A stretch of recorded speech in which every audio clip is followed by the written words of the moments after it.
Hello students, आज हम देखेंगे हमारा बीएससी फाइनल ईयर केमिस्ट्री में पेपर नंबर 3 ऑर्गेनिक केमिस्ट्री, जिसमें हम यूनिट नंबर 3 के इम्पॉर्टेंट टॉपिक्स का डिस्कशन कर रहे थे। आज हम उसके बहुत ही इम्पॉर्टेंट टॉपिक जिसका नाम है म्यूटा रोटेशन, उसका डिस्कशन करेंगे। इसके पहले हमने क्लासिफिकेशन ऑफ कार्बोहाइड्रेट वाला टॉपिक देख लिया है और इपिमेराइजेशन वाला टॉपिक भी देख लिया है। आई होप आप लोगों को क्लियर हो गया होगा।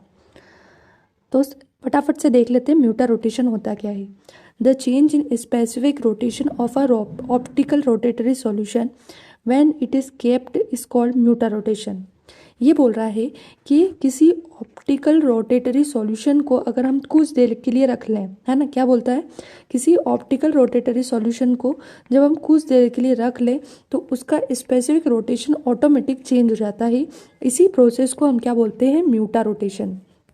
यही डेफिनेशन थी, the change in the specific rotation of a optical rotatory solution when it is kept is called mutarotation.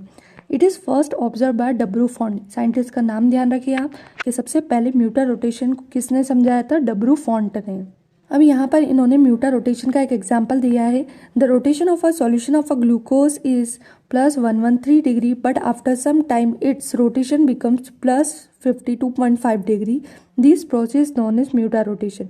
यहाँ पर इन्होंने ग्लूकोज का एग्जाम्पल दे के बताया है कि ग्लूकोज का रोटेशन होता कितना है, +113 डिग्री, लेकिन अगर हम उसको कुछ देर के लिए छोड़ दें, है ना, तो उसका रोटेशन बदल कर कितना हो जाता है, +52.5 डिग्री।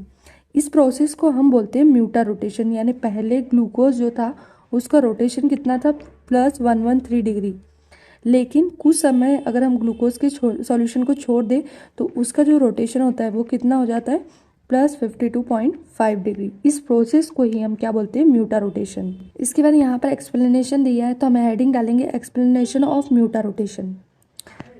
फर्स्ट पॉइंट है, glucose is found in 2 isomeric form alpha and beta. सबसे पहले लिखा है कि ग्लूकोज जो होता है वो 2 आइसोमेरिक फॉर्म में पाया जाता है, अल्फा और बीटा फॉर्म में है। यानी ग्लूकोज का जो स्ट्रक्चर होता है वो 2 अलग अलग टाइप से होता है। आइसोमर्स मतलब जिनकी प्रॉपर्टी सेम हो, स्ट्रक्चर अलग हो। तो उसी तरह से ग्लूकोज का जो स्ट्रक्चर होता है वो 2 आइसोमेरिक फॉर्म में पाया जाता है, अल्फा एंड बीटा। सेकेंड है, specific rotation of alpha form is +113 degree and beta form is 90 degree. अब यहाँ लिखा है कि ग्लूकोज का जो अल्फा फॉर्म है उसका स्पेसिफिक रोटेशन कितना होता है, +113 डिग्री, और जो बीटा फॉर्म है उसका स्पेसिफिक रोटेशन कितना होता है, 19 डिग्री। ठीक है, तो ये हमें याद रखना है कि ग्लूकोज का अल्फा फॉर्म का जो रोटेशन होता है 113 होता है और बीटा फॉर्म का जो होता है 90 डिग्री होता है। After some time it's rotation is changes in +52.5 degree. लेकिन कुछ समय बाद इन दोनों फॉर्म का, यानी अल्फा फॉर्म का और बीटा फॉर्म का, दोनों का ही रोटेशन बदल कर कितना हो जाता है, +52.5 डिग्री। देखो इसे हमें एक रिएक्शन से समझाएंगे। तो अल्फा डी ग्लूकोज जो था उसका पहले कितना था, +113 डिग्री, और बीटा डी ग्लूकोज का कितना था पहले, +19 डिग्री। कुछ समय बाद अगर हम दोनों को छोड़ दें तो दोनों की वैल्यू, दोनों का रोटेशन कितना जो हो जाता है, +52.5 डिग्री, जिसे बोलते हैं हम इक्विलिब्रियम कंडीशन। तो ये रिएक्शन भी आपको बनानी है एग्जाम में ताकि आपको मार्क्स अच्छे मिले। इसी प्रोसेस को हम बोलते हैं म्यूटा रोटेशन। अब ये जो हमने अभी इस तरह से रिएक्शन बताया है इसे हम दूसरे स्ट्रक्चर फॉर्म में भी बताएंगे। देखो म्यूटा रोटेशन के लिए हम एक रिएक्शन बताएंगे। तो उसके लिए देखो, ये कार्बन, यहाँ पे लिखेंगे आप हाइड्रोजन और यहाँ पे OH, है ना, ग्लूकोज का फॉर्मूला लिख रहे हैं जिसमें हम कार्बन, यहाँ हाइड्रोजन, यहाँ OH लिखेंगे। फिर यहाँ CHOH3 लिखेंगे। क्या लिखेंगे, CHOH3। यहाँ लिखेंगे हम CH। इस CH से एक ऑक्सीजन हम जोड़ेंगे। ये ऑक्सीजन हम CH और इस कार्बन से जोड़ देंगे। तो इस तरह से हमें ये ऑक्सीजन जोड़ना है और लास्ट में आ जाएगा CH2OH। ये है अल्फा फॉर्म ग्लूकोज की, जिसका रोटेशन होता है +113 डिग्री। इधर हम बीटा फॉर्म बनाएंगे। बीटा फॉर्म बनाने के लिए आपको क्या करना है, पूरा अल्फा फॉर्म जैसा स्ट्रक्चर बना देना है, केवल H और OH की पोजीशन बदल देनी है।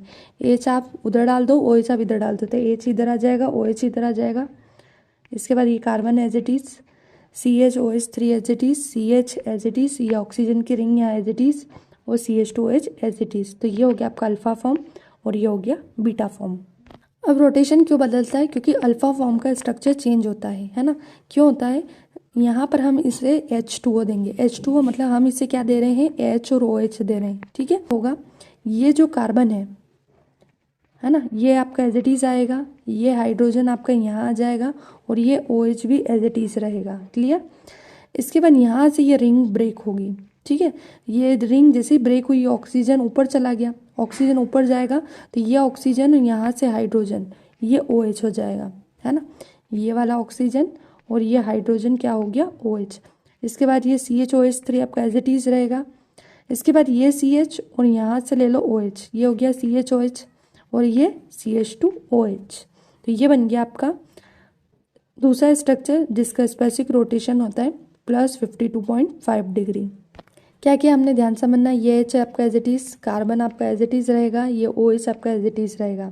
यहाँ से रिंग ब्रेक होगी तो ये ऑक्सीजन और वाटर में से हम क्या ले लेंगे, हाइड्रोजन ले लेंगे, तो ये OH बन के यहाँ जुड़ जाएगा। फिर CHOH3 आपका एज इट इज़ रहेगा, ये CH और यहाँ से ले लेंगे हम OH, ये CHOH और ये हो जाएगा आपका CH2OH। अब आपको इक्विलिब्रियम स्टेट से बीटा फॉर्म के बीच में बस -H2O लिखना है, तो ये हमारी म्यूटा रोटेशन की रिएक्शन कंप्लीट हो जाएगी। तो आप, आई होप आप लोगों को म्यूटा रोटेशन किस तरह से स्ट्रक्चर फॉर्म में लिखना है क्लियर हो गया होगा। तो अगर आपको वीडियो पसंद आया तो लाइक करें, सब्सक्राइब करें, शेयर करना ना भूलें ताकि इस यूनिट के और भी इंपॉर्टेंट टॉपिक आपको समय पर मिल सके। Thank you.